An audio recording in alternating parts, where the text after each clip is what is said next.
Optimal AB's enterprise plan offers robust analytics where test data is automatically grouped by visitor traffic source. This allows you to optimize your product landing pages for specific campaigns and identify where your marketing campaign dollars are best spent. After running a test for each of these 4 variables with Optimal AB, we can see in this example that the same product page converts Instagram traffic best when configured like this, whereas the product page converts TikTok visitors better when configured like this. Optimizing your product listing for each test variable is as simple as one click, yielding a highly efficient means of configuring a product page for the demographic you are marketing to. As your product listing starts receiving visitors for an active test, traffic will be categorized as direct, refer, or UTM traffic source.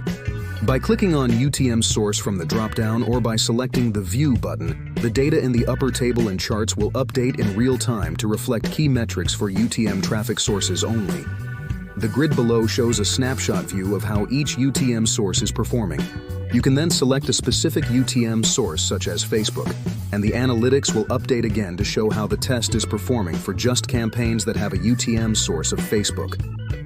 To get even more granular with the data, you can select a specific Facebook campaign to see how it performed.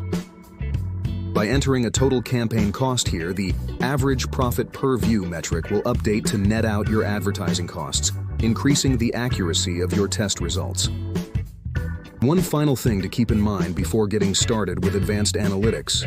When our app is determining how to classify a visitor into one of these 3 categories, first we check if UTM parameters are present. If none are, then we check for browser referrals. If UTM and referrer information is blank, then the visitor will be automatically classified as direct.